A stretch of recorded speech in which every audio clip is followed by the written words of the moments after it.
What a pleasure for the Kiros Report to invite to you someone whom I met at a dinner party given by the renowned thinker Victor Wallace, whose name is Yifan Liao. I'm sure I'm butchering it because my Chinese is not reliable. Yeah, no, you, I you pronounced my name correctly, like perfectly. thank you Thank you so much. so much. You're so kind. This is going to be a very special episode. We'll be having a dialogue, not really an interview, so that we can bang ideas, share them, critique them back and forth.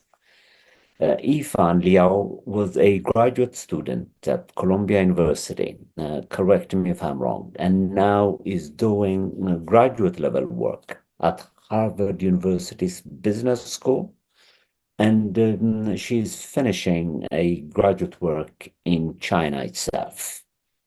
Oh, This, yeah. please. Yeah, so I have my master degree at Columbia University in sociology, and right now I'm a PhD student at Peking University in China. And this is my year of field work. I'm doing a joint PhD at Harvard History Department. So this is my year as a visiting PhD here to finish my dissertation. Incredible. So impressive. So, why don't we start and talk about human nature? What does human nature mean to you? What are we human beings like?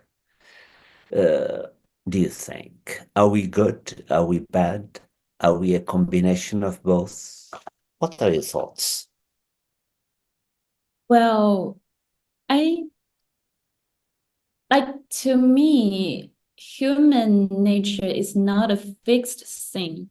Like you cannot say like human being is born in a good nature or born in an evil nature.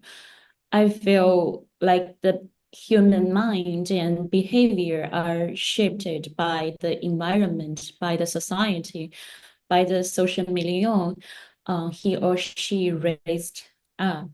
So there is no fixed version of human nature. Like for me, like you need, like for example, somebody says people are always greeting and people always like want to um like focus on themselves or preserve their own interest. I think this is the thing. Like we do have some nature instinct of self-preservation, but this self-preservation not necessarily need to hurt others, not necessarily need to sacrifice others' interest to benefit ourselves. So yeah, I think human beings are kind of animals involved with its environment, and every individual's also shaped by the society they're raising up. Hmm. Because, as you know, and as a sociologist, I'm sure you have thought about this quite carefully. Marx, whom in my mind is, if not the greatest, one of the greatest thinkers of the 19th century, who gave us this idea of socialism,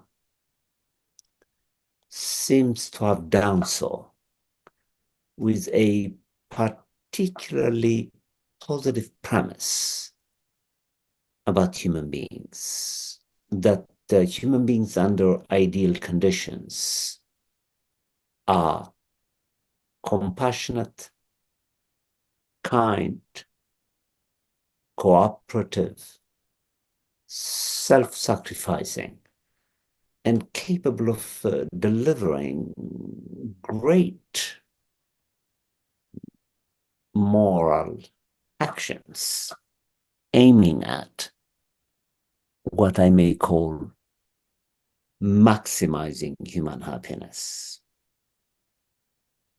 And there are those who have read Marx, particularly the Marx of the economic and philosophical manuscripts, brilliant essays, a collection of them, which he developed when he was barely 26 years old, only 2 years younger than you, in which he hypothesizes about the possibility of envisioning a human society in which we could write poetry in the morning, hunt in the afternoon,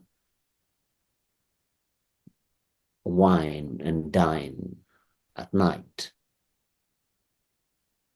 and so on, and so on. This vision of the best that we can expect from human beings is often ridiculed, demeaned by those who, like Thomas Hobbes in the 17th century, had a radically different vision of what human beings are. That humans are greedy, selfish, perpetually desiring, and nasty, and the environments that they create are equally short, nasty, and brutish. These are two contrasting visions of human beings, Yifan.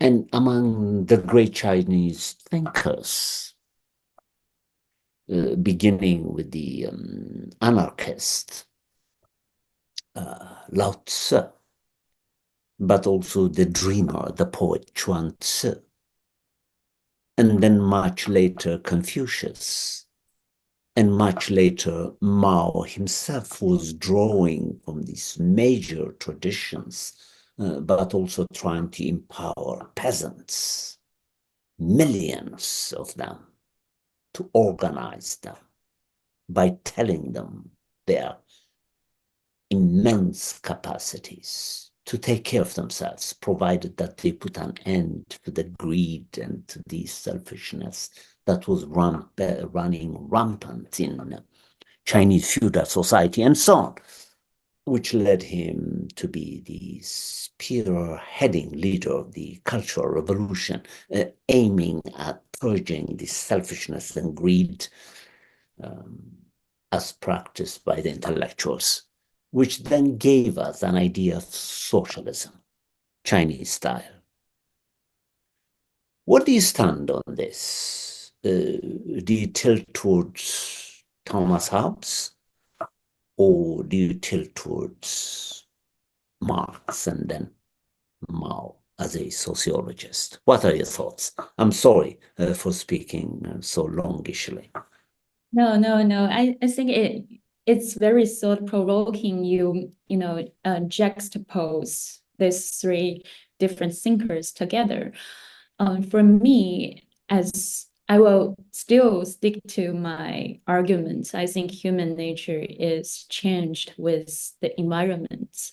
So for Hobbes, like when he talked about the grading nature of human beings, like the social reality he observed and abstract his theory is like from 16th century to 18th century's development of capitalism.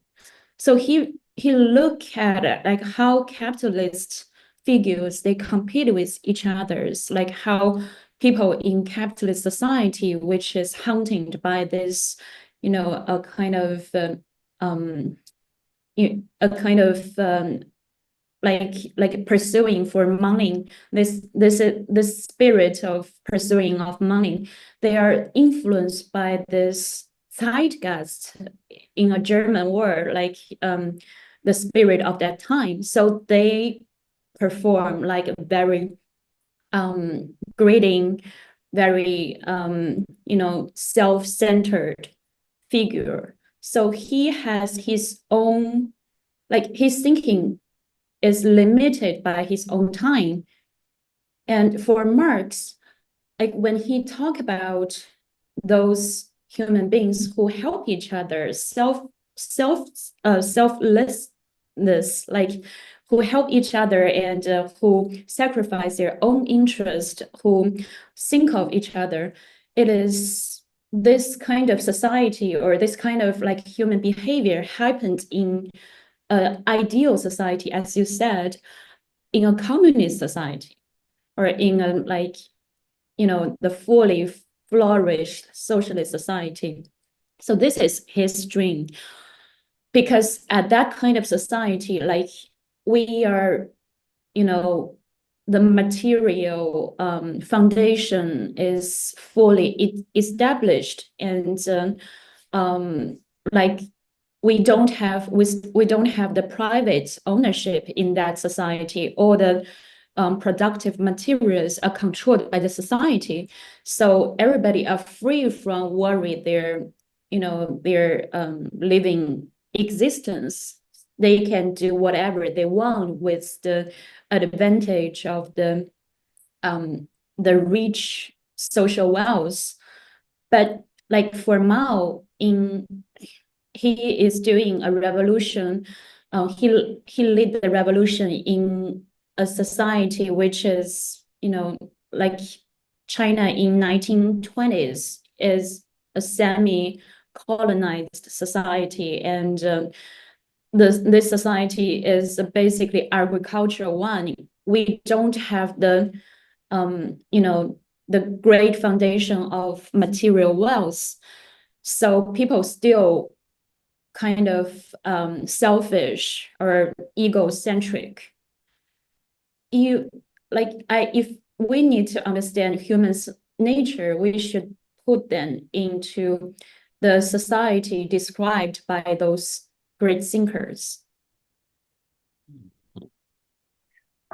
I was intrigued, Yifan, by your curiosity, which, among other things, led you to go to Cuba, correct? Yes. What did you observe in Cuba that reminded you of China, let's say, in the 1970s? It's as if modern Cuba now is where China was in the 70s. Two questions. One, why is Cuba still in the 1970s when China has managed to overcome huge poverty for almost 1 billion people and is now marching towards history, which, according to some thinkers, might sadly give us the next empire. We don't want empires, but that's a question that we'll address towards the end.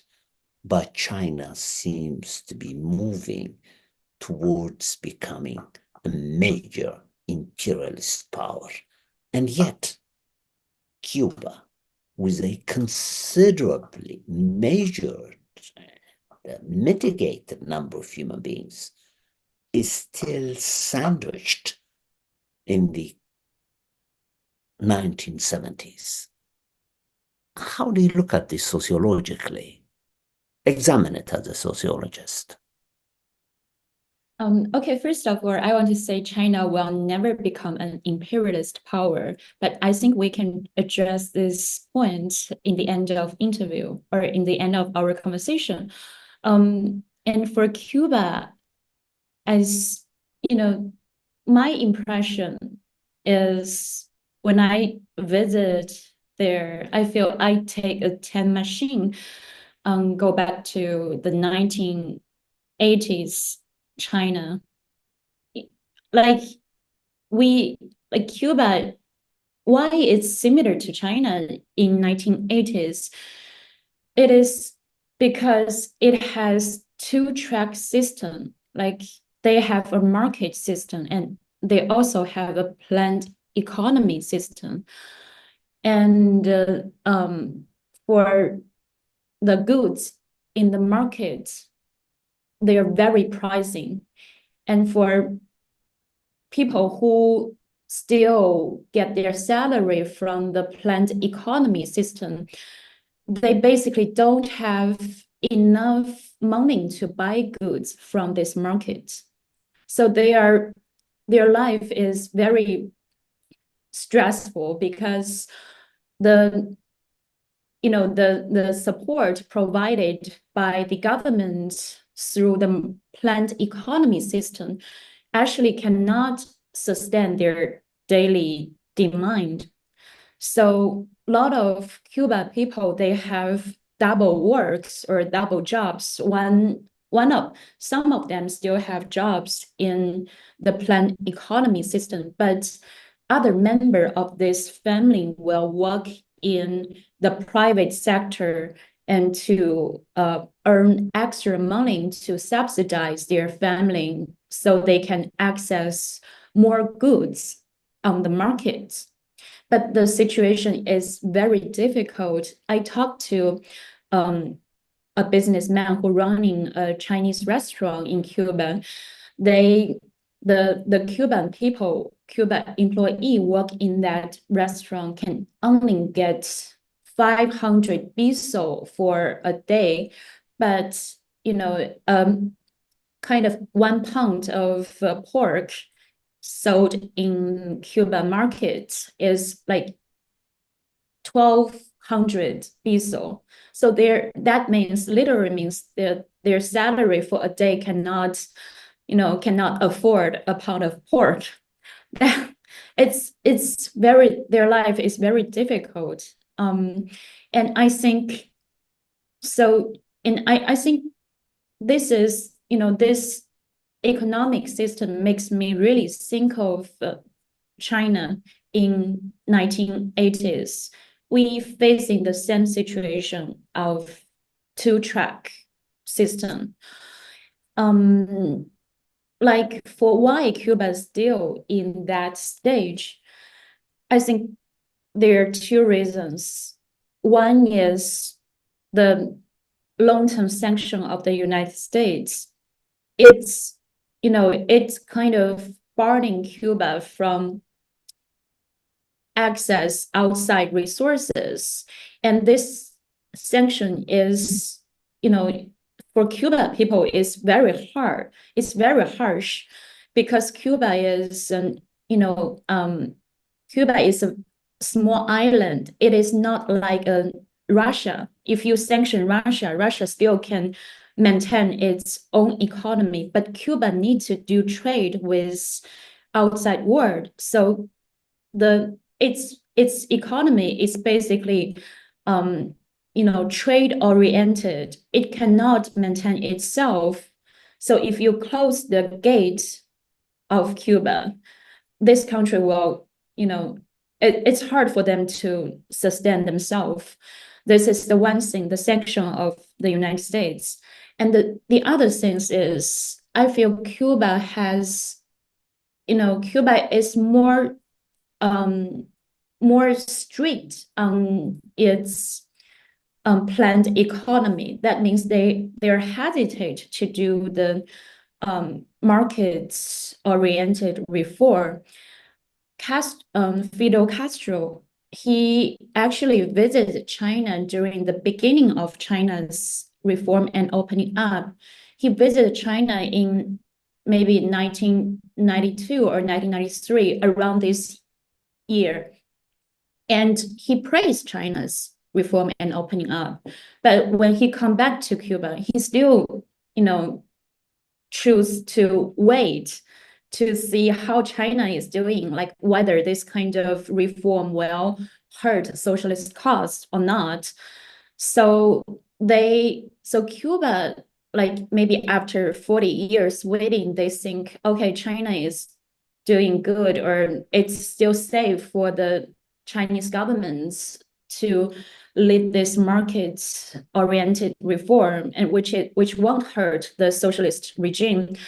So they choose to start Cuba's version of reform and opening up. I still remember they have the law passed in 2021 which gives the private business more, more freedom, more access to doing business with outside world. So after 2021, the private sector of Cuba began to burgeon or began to grow like China. Okay, superb. That was detailed and informative, as I thought it would be. Now, let's talk about Chinese socialism. What kind of socialism is China developing? Is it a blend of the two-track system, as you put it, which was prominent in the 80s and is being exemplified in Cuba and also Russia and a few other European democracies, including the Scandinavian countries, most particularly Norway and Sweden, I think, which are trying to blend market systems with planned economies and so on. What kind of socialism is China developing? Again, look at it sociologically, objectively, that is. I think like if you read the official report of China, it will use the socialism with Chinese characteristics to describe the socialist path China now is pursuing. But for me, if I put it in my own words, I would say China is, if we examine its economy and also its political economic system, I would say it's a planned market economy system. That means we use market to accumulate wealth, but this process is planned and is controllable. So first of all, we have a limited privatization and marketization. So like you can buy all different goods in the market, but you cannot use, but not everything is marketized in this way. So we, for example, like the university education is still in some way, have the feature of the planned economic era. Like for my tuition fee in China, I actually paid nothing for my college and graduate education. Yes, you should pay your college tuition, but for those excellent students, the government will pay back the tuition to you when you finish your college education. And all the common price for a college education is maybe 6,000 RMB a year. And this is if you change this RMB to USD, like maybe it's like 900 USD for a year. It's almost affordable for common family in China. But we will also like give tuition back to those excellent students as a kind of way to stimulate students to study hard. But for graduate students, I basically pay nothing for my tuition fee, and my housing rent in China is 900 RMB a year in Beijing. So it's if you change this to USD, it's 128 USD for a year in Beijing. But here, my rent at Harvard is 2,400 USD for a month. Yeah, it's very expensive. Like if I don't get my stipend or if I don't get a scholarship, I cannot live here. I cannot I cannot continue my pursuing of education in the United States. So like I think in China, there's still some field are resist the logic of marketization and commodification. Like for example, in China, the prostitution or sex work is totally illegal, and we don't have the business of surrogacy, or we don't have the business of drug dealing. It's because we think those fields are related with the, the dignity as a human being. So we refuse commodification of everything we think will degrade humans' dignity. So we have a very limited privatization and marketization in China. Also, like for the second thing is, I would argue China is still a socialist country. It is because the Communist Party or the socialist government still take control of the markets, the economic development in China. The business people or the private company, they will influence Chinese politics in some way, but they cannot make the highest decision as what we see in the United States. Like the businessman can become a leader here, the highest leader here. But in China, this is almost unimaginable. Like governments will taming those business men, and they, if they do something hurt the socialist cause in China, those companies will get punished by the governments. For example, I don't know whether you know the case of Didi. It's a Chinese version of Uber in China. Do you know that? No, please inform us. Okay. So Didi is a Chinese counterpart to Uber. It provides riding hauling service in China. So, and Didi, it's, like maybe 2 years ago, Didi want to list it itself on the stock market in New York. So because it want to enter the stock market, it's selling, or it released all the sensitive transportation data to the public when it wants to enter the stock market. So this behavior basically hurt the security, the national security of China. So Chinese government, the reaction of Chinese government is like it banned the user to download the app from like the Apple stores or app stores. So it's basically banned the kind of business or commerce of this company to regulate the company's behavior. And this company, finally they decide, okay, we will stop this process of listing ourselves in New York stock market.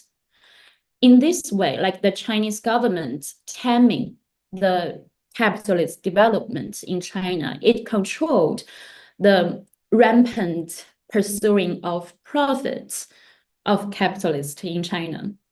So that is what I mean. Even if there is like business tycoon in China, the government still take the highest control of the socialist development. This is the second thing, like the government take control. The first sense is we have the limited marketization in China. And the third sense is, I would argue that we're still a socialist country. It is because we have China has a professed pursuing of socialism. We write it down into our constitution, and also we educate our citizens with the socialist ideal. So when I was young, like we are taught to be the successors of socialist cause when I was in elementary school, in middle school. So everybody, I think, okay, we are marching into a socialist future, and like right now we are in preliminary stage of socialism, and if our generation contribute our own share to the development of China, we will get into the middle stage of socialism, and in the end, maybe generations later, we will marching into what Marx described about the communist society. So everybody received this mass education when they are young. So there is a social expectation on this country to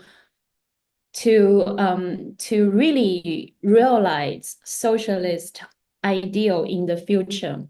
This kind of public expectation will form soft restrictions on government behavior. So if our government like quit the socialist cause in one point, people will start to rebel. People will think you kind of you fail to live to your promise to people. So probably if China not become a socialist country in the future, we won't have a People's Republic of China. We will have China, but it is not today's China we are talking about.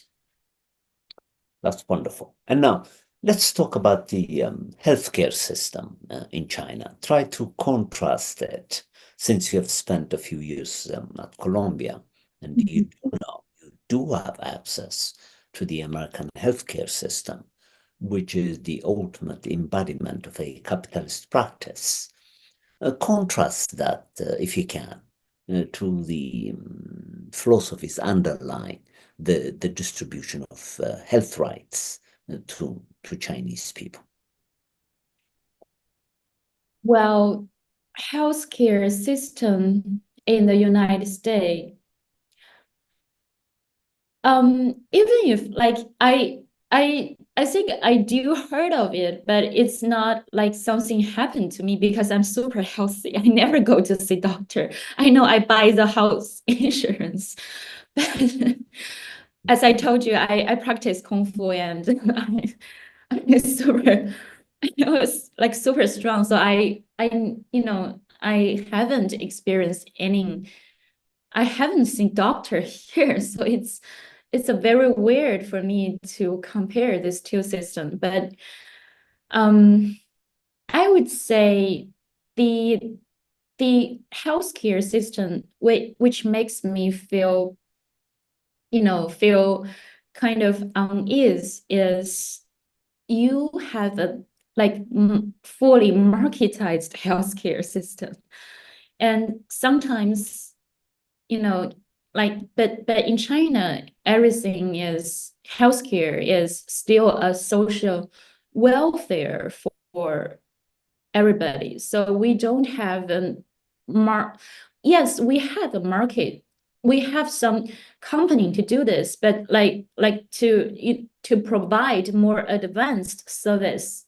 But we still have a baseline which is secured by the government or by the public system to provide basic healthcare to everybody.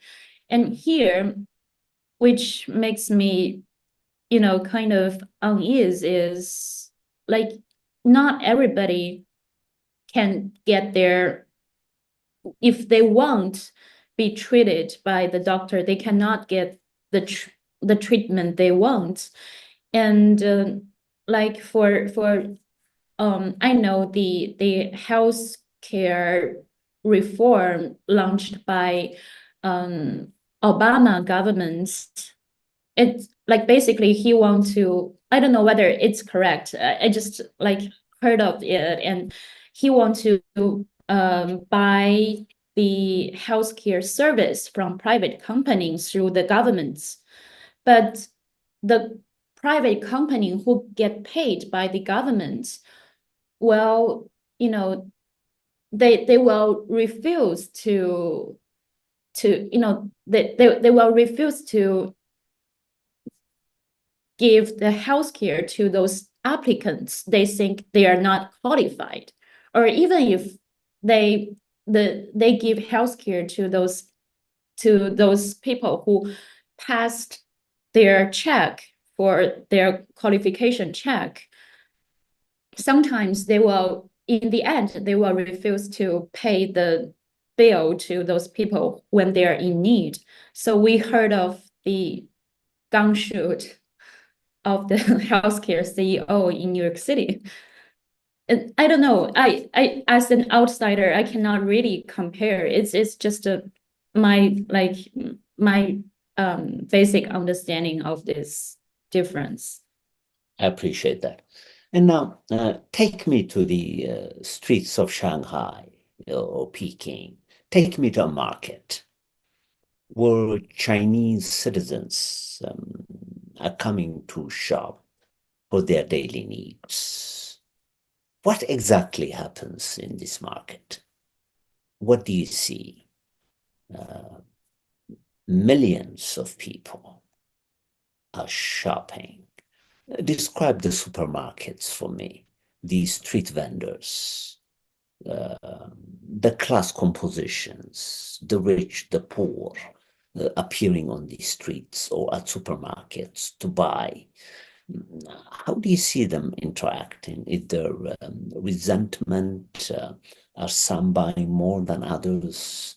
Some have parked their Ferraris outside, and others have something like DD to go home. This is where I think you, with your sociological eye, could decipher to see people's everyday lives. Well, I would say yes, in supermarkets, there are different, there are different range of goods with different quality and price. And some people can afford more expensive goods. Some people go to the luxury shops to buy something which is not like they're not the goods for their daily maintenance. It's just to showcasing to observers, to show their wealth. And some people, they can only access those very basic like the living staple for their life. But like basically there is an unequal buying in China. Yes, because of we do have some as we said, the class differentiation among Chinese people due to the marketized or reform, and due to the unequal accumulation of wealth in China, we do have the class differentiation. But almost everybody, China won't experience hunger or massive hunger, or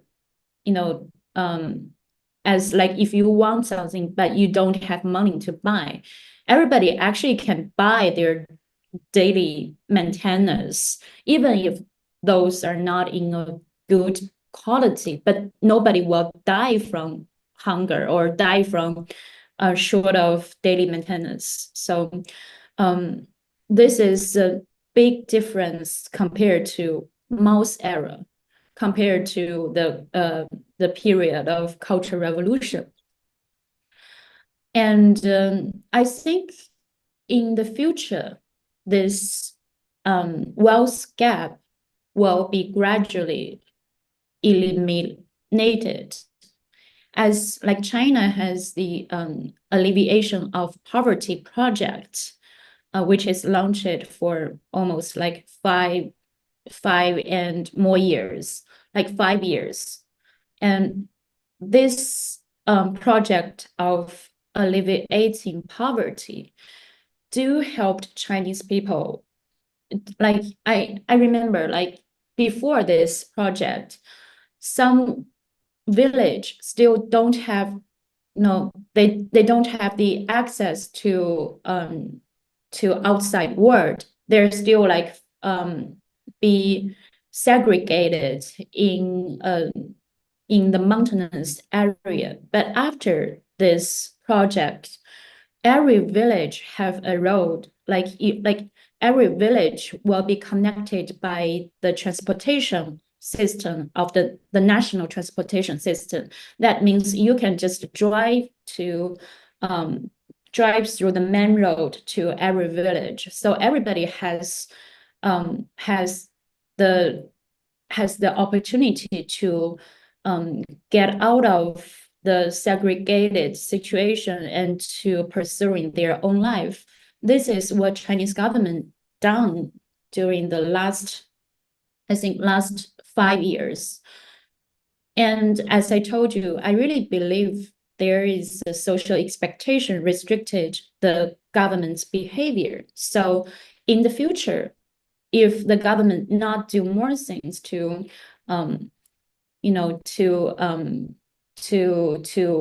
wipe out the wealth gap, or to make everybody can access the wealth accumulated in this time period, people will start to revolt. Incredible. And now, sociologically, what do you attribute this incredible achievement of the Chinese society, with millions of people, to have overcome hunger, as you put it, for millions of people in such a short period of time? Does this have something to do with a particular nature of the Chinese people? Is there something that is very special about the Chinese to have done this? What do you No, attribute?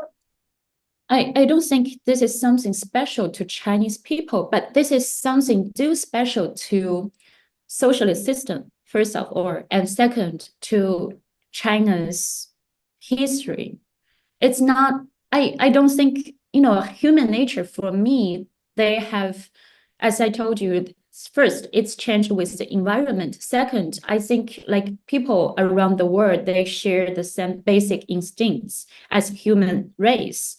So, but what you asking about, why China like can launch this project and can achieve this astounding things to get people rid of poverty? I think first of all, because we have the kind of centralized governmental system left by Mao's era. It's Chairman Mao, even if right now some people criticize him, some people hate him because of the Cultural Revolution. It is a traumatized experience for many people in China. But Chairman Mao do left highly centralized, highly easily mobilized system for current government to mobilize resource to assign resources to the field they need. Like this system is very efficient to channel the resources to the field government think we should it will function in a more effective way. So this system is kind of this system has something to do with the Soviet model of socialism. Like if you think of Soviet Union, it also achieved the industrialization within a very short time period. So this system has something to do with the commonality of socialism. This is the first sense. And the second sense is China, because of Cultural Revolution, a lot of people are living in hunger. A lot of people are living in demand. And people have this kind of consensus that poverty is not socialism. Like if the slow development is also not socialism. So we should, make use of our time to accumulate wealth to get people rid of poverty. So because of this traumatized experience, the suffering in Cultural Revolution, when Chinese people meet the chance of reform and opening up, everybody think we should make use of this time. We should, really help ourselves to get rid of these miserable living conditions. So even if there is a two-track system at the beginning of reform and opening up, even if there is, like people facing the pricing situation of goods, they cannot buy many things at the beginning of reform and opening up. People still feel hope in the future. People still think, okay, we meet the chance to lift up our family. So we should devote ourselves into this social trend to make more money, to develop ourselves. And so people still have a very optimistic view in the future, even if there is, people experience the inequality during the beginning of reform and opening up, because we have this, because our reference is Cultural Revolution. We refer this equalization of that time period to Cultural Revolution. So we think it's a good time. So we're still optimistic to about the future. But because I went to Cuba and I found this is not the case of Cuban people, because Cuban people don't have the Cultural Revolution. Cuban, yes. So like for them, they will compare the wealth gap in the beginning of their reform and opening up to the, to their stable life, to their equal life in the former period. So because they don't have this social turmoil, they think the unequalization of wealth in reform and opening up is endurable. But for Chinese people, because we don't have a peaceful life before the reform and opening up, so we think the wealth gap in reform and opening up is acceptable. And compared to the past of Cultural Revolution, compared to the suffering of Cultural Revolution, we think this time period has more chance, has more opportunity for our individual development. So I feel Chinese people like still have, compared to Cuba people, they are more optimistic when they are in 1980s to the future. Excellent. We have about 10 minutes left, and the interview has hardly begun, really. You're so prolific, so rich, so smart, and so open-minded. So why don't we end this episode with a discussion of two things, really? One, there are some people who are worried that now that China is becoming an economic power and one of the central leaders of BRICS, that it may become an imperialist nation in competition with what some people contend is happening to the US, namely the American empire is declining. As you know, there have been empires in human history, African empires, Indian empires, Chinese empires, and so on. And anything human, by definition, is impermanent. And since empires are also comprised of human beings, if human lives are impermanent, it follows that the life of empires will also be equally impermanent. And in that, when one empire declines, it's conceivable that another empire might take its place. Do you worry about this? I'm going to pursue this in a second episode that we're going to do when you return to China after you settle down and you finish your dissertation. I want us to do a special episode on the youth of China, their dreams, their hopes, so on and so on, which I cannot even broach here. That would be a second episode that I would like to do with you. But for now, let's just do a very brief, cursory analysis of this fear. Do you worry about this also? No, I don't worry about this.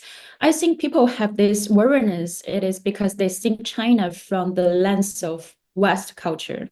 They think China from, they think China as a capitalist power or as an as an Western power who develop itself but based its own development on on abstracting resources from other country. I think this is not something embedded in capitalist in Western nature, but it's something related with capitalism because capitalism is a system that will abstracting surplus value. It has an unlimited pursuing of surplus value. So it's but China, as if my argument is convincing to you or to other audience, if you think China is somehow still a socialist country, so I don't see there is any trend for socialist country to to pursuing surplus value unlimited. It want to gain wealth, but this is not not we don't want an unlimited wealth. We hope this wealth can if everybody can have a better life or have a stable life and people can live in a society as described by Marx, as mentioned by you, I don't think there is a goal or there is a necessity for this country to still pursuing more wealth, more surplus value. So Incredible. yeah, this is my understanding. You're quite right, and yes, if I'm right in summarizing Marx's vision at the age of 26, in which he hypothesizes of the possibility of organizing a human society in which we can do poetry in the morning, hunting in the afternoon, and then dine and wine with human beings, friends, families, and others at night. And in that, he thought that this is within the range of human capacity. If you're right that China is moving in this direction, then one of my dreams, which is to maximize human happiness on a global plane, could actually give us a vision of an alternative society that does not have to commodify our human lives and reduce us to greedy, selfish, and short-sighted human beings. The Kiros Report has truly been honored to have engaged you in this wonderful conversation. And as I said earlier, I plan to invite you again and again in the future so that we can do annual reports of the state of the human condition in China. Thanks for agreeing to come to the Kiros Report.